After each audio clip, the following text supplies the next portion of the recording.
Hi, welcome to Tasty Lessons.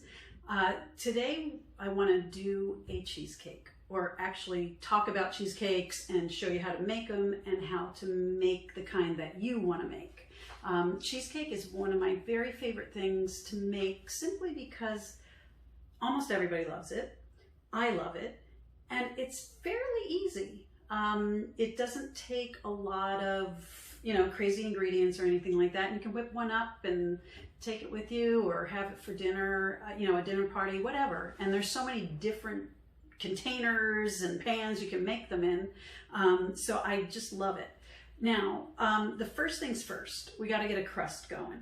So traditionally, the crust is graham cracker crumbs. Most cheesecakes, you'll have a graham cracker crumb.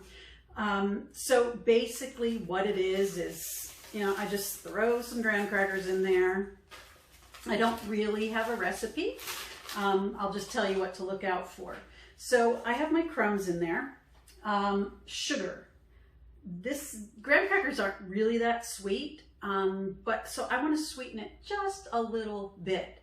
If you put too much sugar in, this is gonna end up as graham cracker candy on the bottom of your cheesecake, and it's gonna be really hard to cut through. So I just put a little tiny bit in there and some butter. Now I'm just stirring it up because all the stuff settled to the bottom. Some melted butter. And I'm just gonna put that in there and see where we end up. I'll show you what to look for in a crust. So I just want to mix this all up, make sure it's everything that needs butter has butter on it. And what I end up with is that it holds together, but it isn't wet and it isn't soaked with butter. So that is good, but I want to make a little more. The reason I want to make more is I usually make this ahead of time and keep a bag of it in the freezer. So making a cheesecake just got a little bit easier. I just pull it out of the freezer and put it into the pan and then pour my cheesecake batter over it. Now, there are other things you can use as crust. Oh, that's perfect. Can I do the rest of it? Maybe. No, I don't want to take a chance. So there's a lot of different things. You can use a combination of graham crackers and maybe some ground nuts, depending on what your flavoring is. You can use cookies, ground up Oreos, but again, I caution you that sometimes, because how sugary they are, they can turn into candy quite quickly. So I would suggest maybe mixing them with nuts or cake crumbs or something else that isn't so sugary. So it's, again, why I love cooking so much. You can just kind of, figure this stuff out as you're going. As long as you know that, okay, my crust should, I'm adding butter and my crust should stick together but not be saturated with butter. And then I want to put it in the pan. So I don't have a springform pan, which is usually what you would make a cheesecake in. It has a little buckle on the side. You put your crust on, then you bake it in there, and then you unbuckle it and take the side off of it. And there's your cheesecake. I don't have that.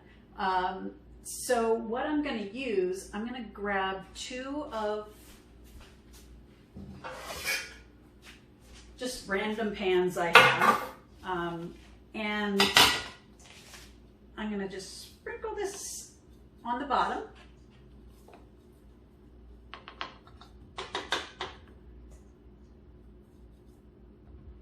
And you really can make cheesecake in, the muffin tins.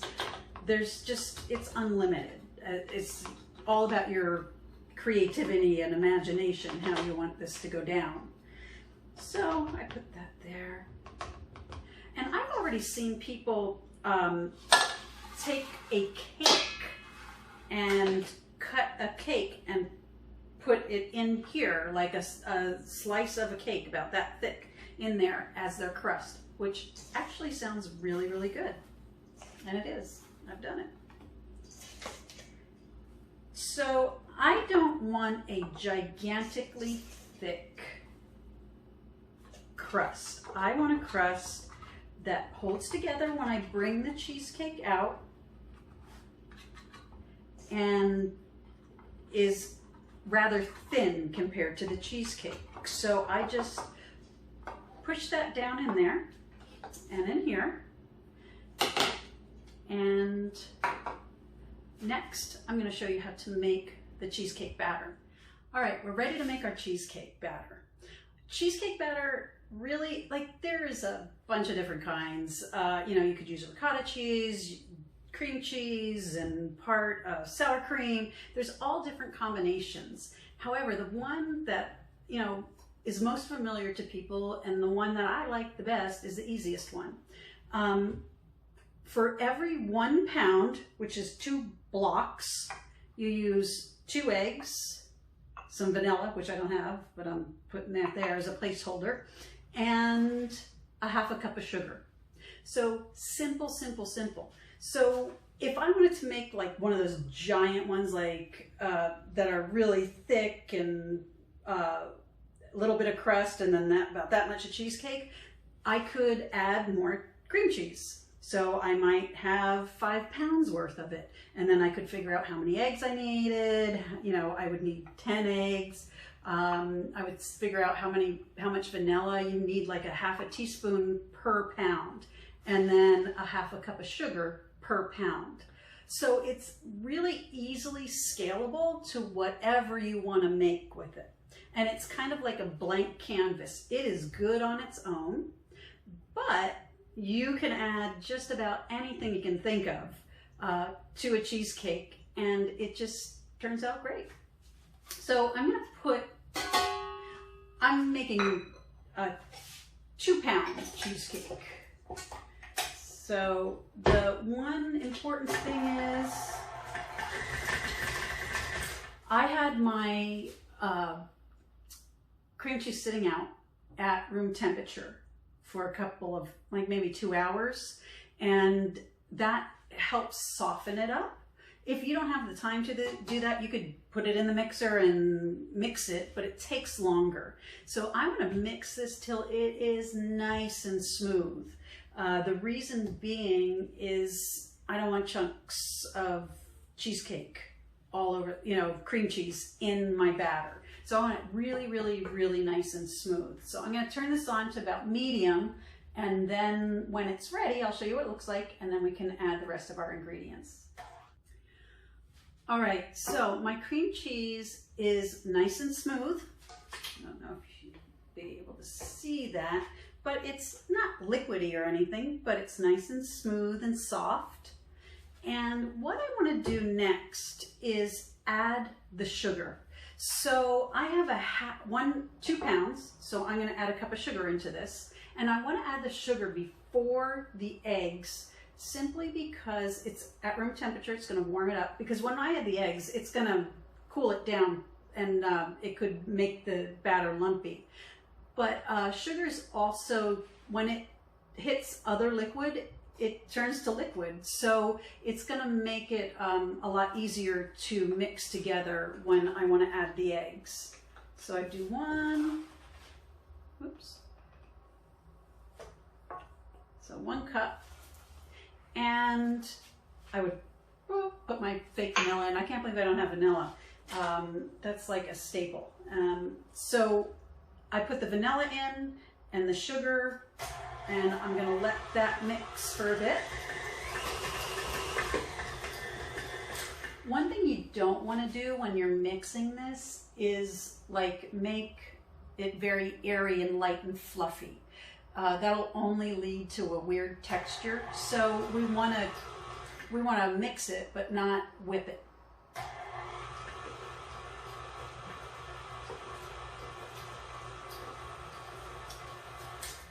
Scrape down the sides.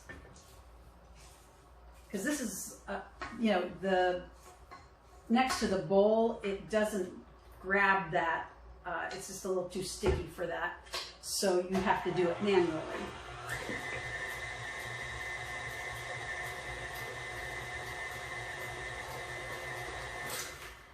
And you can see it's even softer. Now, I know this is like totally off the subject, but you know, sugar is a liquefier. So if you're ever making icing and you think, oh my gosh, that icing is, you know, not quite right, I'm gonna add some more sugar to it to thicken it up. That only makes it more runny. So, you know, what you think, like if you're making icing, you want to put powdered sugar in there, what you think would happen is actually the opposite, because sugar is a liquefier. That's just one of the things I think about. All right, eggs. I'm gonna add them one at a time. And I like, you know, they always taught you in baking and everything that you know, crack them into something, then add them. And that's very true. If there's, get a little shell or whatever, I can catch it before it goes into my finished batter.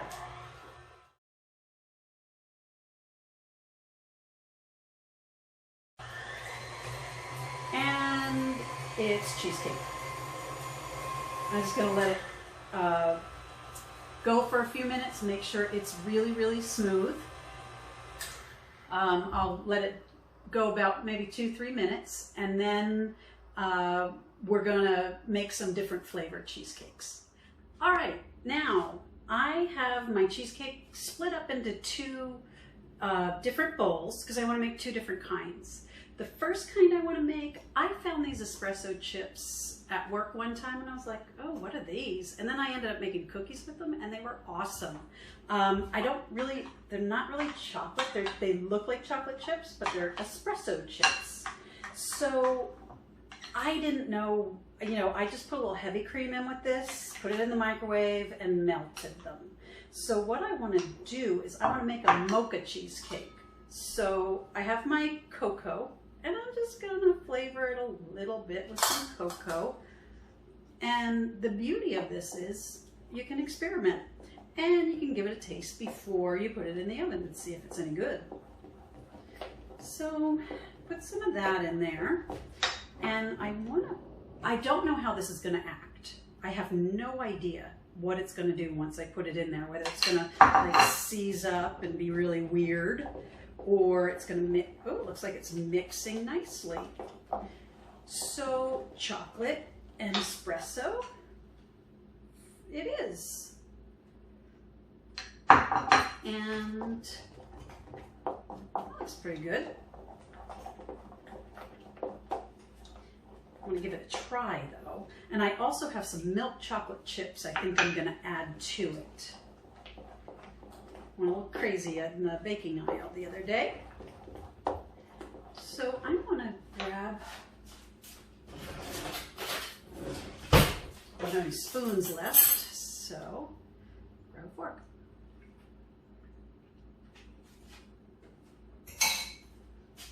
That's really good, but I think it needs a little bit more of everything.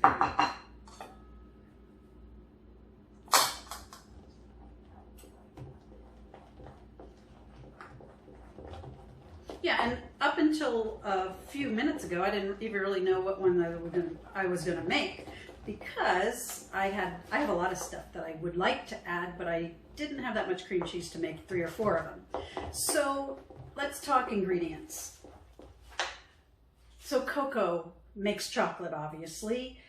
We have this random espresso thing, which is kind of awesome. And, you know, we could add, if I wanted to make a chocolate orange, I could do this and some orange extract and maybe some orange zest in there. If I wanted to make pina colada, I could use toasted coconut, pineapple chunks, and instead of vanilla, or in addition to vanilla, I would use rum extract. So there's just so many things you can do with this. You know, St. Patrick's Day, maybe you want to put some Irish whiskey, cream Irish whiskey in there or something to make something up. That's the beauty of it. I love that you can just, you know, experiment. So I'm going to pour that over my crust that we made earlier. Oh, it's a little shy, but I think it'll be fine. It's not going to be, certainly isn't going to be thick. Lemon blueberry. Now, you can add lemon extract, but sometimes that tastes a little funny. I don't want to add lemon juice because it can react weird with the dairy, the cheese in here. So what I do is I just use the zest. And my zester broke a while ago, but it's from traveling with it. So what I'm going to do is just use the zest of this lemon. And if you don't have a zester, you could use the side of a grater, you know, with those tiny little holes. You can use that. That's what that's actually for.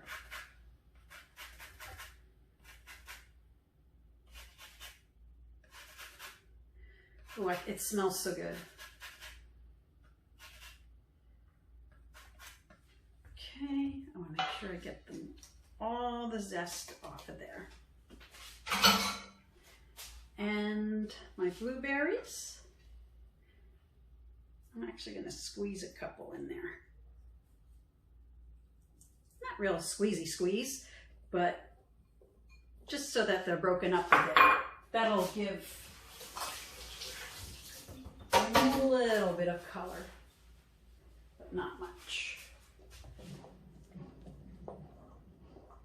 Okay. And again, I want to give that a try before I bake it. It's pretty good.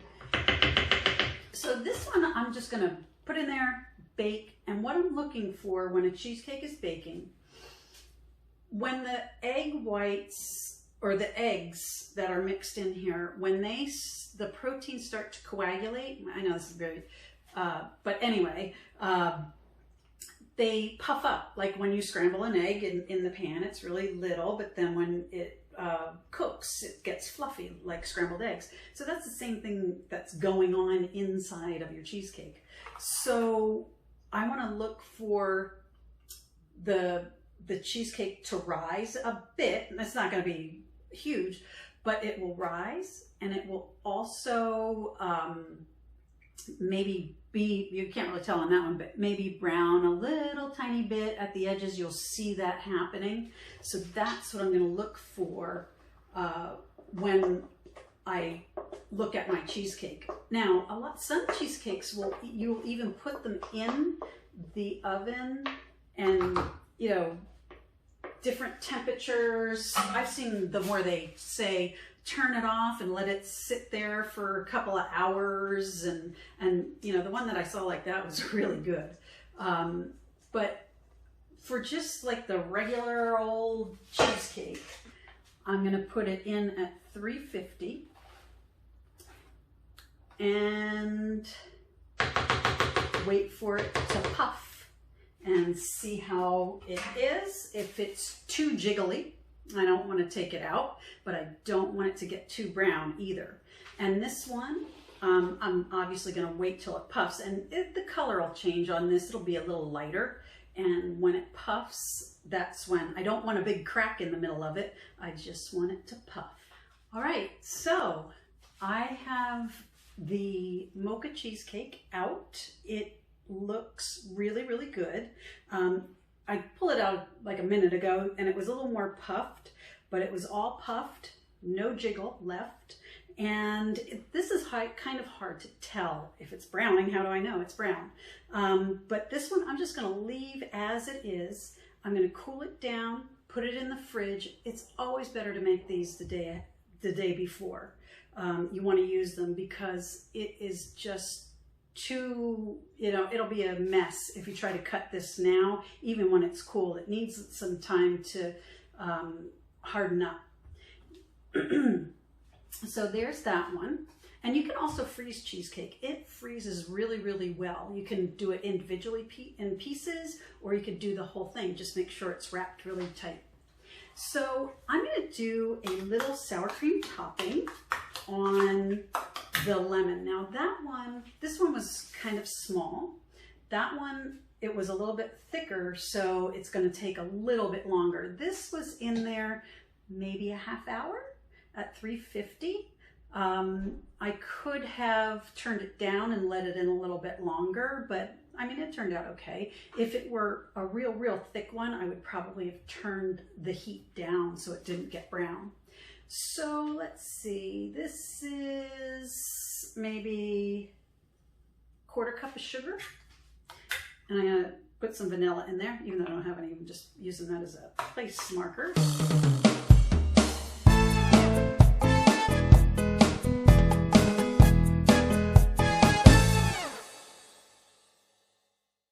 See, this one is puffy. The center is still a little not done, but I'm going to put it in there for about 5 more minutes, and I'm going to put the topping on.